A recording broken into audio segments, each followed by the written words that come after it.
Hello, and welcome to the first installment of our new sort of online video program, which is going to be the first time that we've ever done such a thing, and I hope that it's going to be the first of many and something that you will enjoy. As you folks well know, I'm a studio potter. My name is Paul Katrich, and I have an interest in a lot of things beyond just pottery, although I'm holding pottery in my hand even now.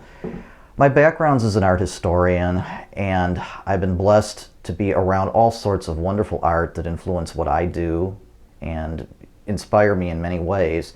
And I want to share and give back a little bit of my interest in art's vintage, things vintage pottery, sculpture, painting, whatever it is that might strike my fancy of a moment. I hope that as this goes on, if people enjoy what we're doing, that we'll get some suggestions about what things could be talked about. I'm very happy to try to field questions if I can.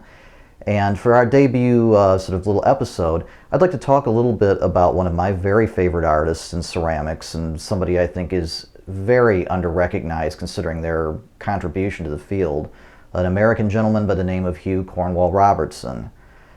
He was active in Dedham, Massachusetts, in that region in the 1870s, 80s, from a family of potters, initially from the Chelsea Pottery, and then later on to found the Dedham Potteries, which have some antecedents still flying around.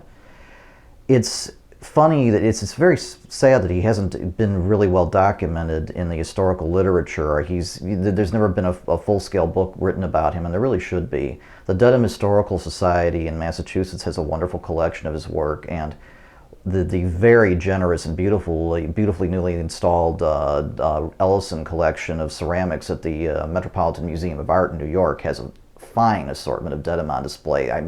With the exception of the Dedham Historical Society, has to be the best anywhere that anyone can get a look at. And for the first time, people can see a very broad sort of cross-section of his work. It's not my purpose here to get into all the names and dates and nomenclature. This isn't a lecture. This is intended to be fun because I realize that I'm not talking to potters, and I don't want to go on and on and on and on. But it's just something I want people to, know a little bit about, so maybe it's something that you can look for if you've not had an opportunity to see it already. Robertson is interesting in just that he's so far out on a limb technically. He's probably 40, 50 years ahead of his time. He was experimenting with oriental glazes, with volcanic glazes with craters that stood three-dimensional from the pieces, high-fired, complex things at a time when virtually nobody was. There was no literature on the subject, and there was almost nothing that he could look for in order to tell him how to do what he was doing, except from his experience with his family ceramic business and a really dogged dedication to experimentation. His most acknowledged accomplishment and wonderful accomplishment is bringing to the West the true copper red glaze.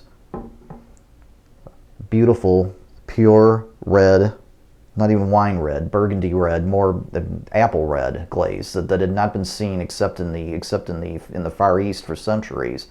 The West wanted the secret for years, and it was a well-guarded secret, and nobody was able to figure it out. The piece that I'm holding is a beautiful piece from the Chelsea Keramic Company, the first iteration of his business. In fact, he was so experimental in what he was doing that ultimately the business was a great aesthetic success, but financially went under. There are a number of other skilled potters at the same period as Robertson, contemporaries of his that were trying to achieve copper red, and nearly did it concurrently. There are several European people, Del Peyrade, Della Hirsch, some potters in Germany. In the United States, there's really nobody else that's right there at that time. It's funny how these all sort of followed parallel tracks. Robertson's wares also, they're, to my opinion, often much more beautiful than the Oriental originals that he was imitating. They have an iridescence about them, a glow, a deepness in the glaze that is unusual, and the iridescence particularly does not exist in the European potters, and it certainly doesn't exist in the Asian originals. This is a very precious piece, and hopefully as the light is catching it, it's possible to see just how lovely it looks. And he took advantage of just the primacy of pottery. These things there are often little burbles and anomalies and such. They're very handmade, and they're proud to be handmade, and they're very, very heavy. Robertson's firing techniques were very harsh. He fired things 5, 6, 7, 8 times until they did yield desired results. Every time that something went into the kiln, the possibility was that it was going to crack, explode, or disappear in some way. And the amount of loss and spoilage must have been tremendous. They're made out of a very high-fired clay body, something fired roughly to 2,300 degrees, and they're porcelainous, which means that they're vitreous. They're very hard, they don't absorb water, and they've tended to survive pretty well over time because you really have to do something meaningful to them to get them to break, although it's possible to break any ceramic, and it's not something we should want to do.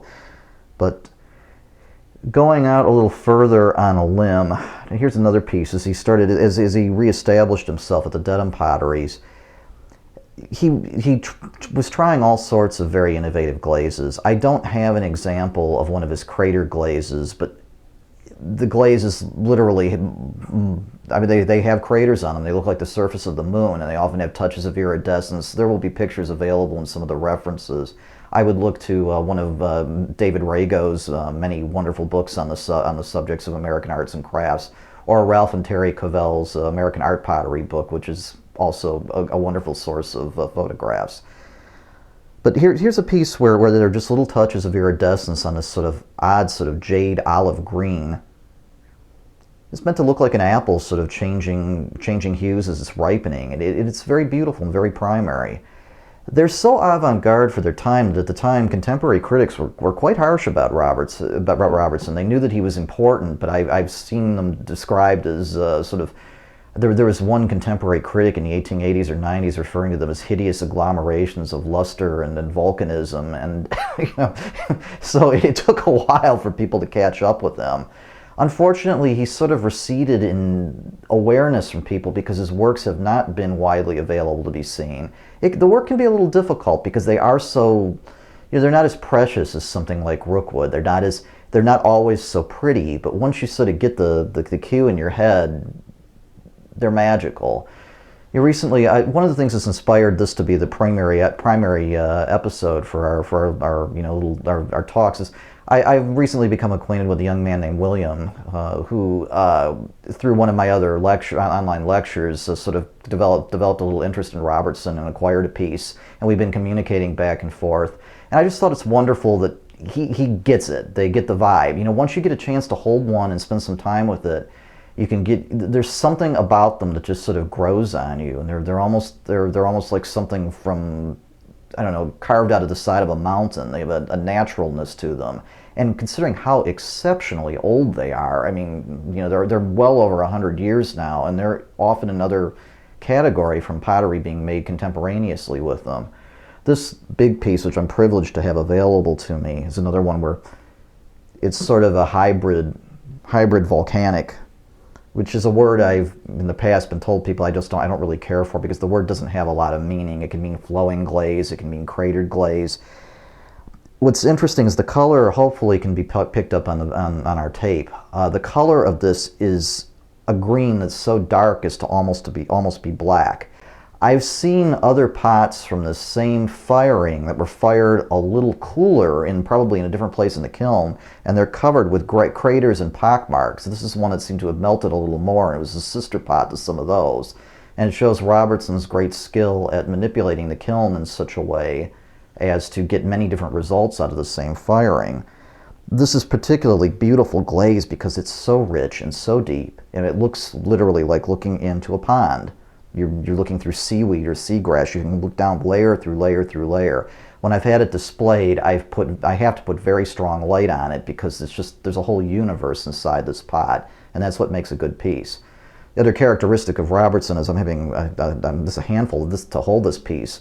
For a pot this size, this piece probably weighs 7-8 pounds. It is substantial. They're very heavily potted.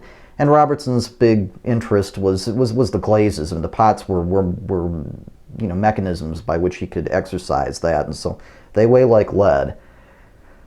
It's not my purpose to provide appraisals, but I do think Robertson's work is underappreciated in the market, and there's enough of a supply of it around that acquiring it probably would be wise if you want a good example. I don't think any significant collection of arts and crafts would really be complete without some example of Robertson within them. The reds tend to take a premium. They're a little more refined, and they were harder to achieve, but across the spectrum, they're wonderful stuff. I admire him very much. You know, sadly, he died at a very early age. He died in his mid-50s from the effects of being exposed to all, you know, the ceramics chemicals at a time when people didn't realize the dangers of working in industry. And he gave his all to the profession. But, you know, he was very well, he deserves to sort of be brought back to primacy. I'm hoping that the Ellison Collection in New York will make it a little more, will make people again start to pay a little more attention to him now that they can really observe what it was he was doing. And you have to stand back and look at these pieces and say, my God, they were made in 1880 something. Also, interestingly enough, as once happened back when our mercantile giants were just a little more creative in their thinking, back in the Second World War, there was a large stock of Dedham from the dissolved company that had been stored for decades, and Gimbel's in New York sold off a whole stock of then 50, 60-year-old pots, and they would have been stored in decent conditions, and so suddenly there was this big influx of effectively vintage pieces into the market. And I think that's why quite a lot of it's around, and most of the pieces that are floating in the market now probably came through that source. So that's a good place to look for it. You know, you're most likely going to encounter them on the East Coast, but I've found them in the oddest places, and people often don't know what they are. They're usually signed, so they have this heavy body. I should probably show the bottom of one of these, although it may be a little hard to capture photographically. This is what the typical piece of Robertson looks like. I've been told by experts in the field who have a greater expertise than I do that this black writing that my finger's on probably relates to the Gimbel sale in the 1940s. I can't discern if it's fired into the glaze or if it's just India ink over the surface, and I don't want to risk damaging the inventory numbers to try to discover that. But I've seen that on a lot of Dedham, and it seems to make sense that it probably is an aftermarket thing. The Chelsea Keramic pieces might just have a couple of initials. It's a CAK, I believe, and they're very, the camera wouldn't pick it up. It's a very tiny little thing. But once you see a Robertson, I mean, they're unique in the field. Well, I'm going to conclude this now because there's no point in rambling, and Robertson can speak for himself. There are countless resources that you can use to research this further. I hope that you enjoyed our first installment of this, and I just want to indicate again that this is my way of giving back. I cherish these potters. They're part of the whole corpus of understanding that makes it possible for myself and other modern traditional potters to work in this field. They're people that we use as our main point of reference. And although in no sense am I making copies of Robertson nor my colleagues, he's somebody that, you know, one of those people that sort of stands on Mount Olympus and makes it something for us to aspire to. And we need to acknowledge where we came from so that we know where we're going.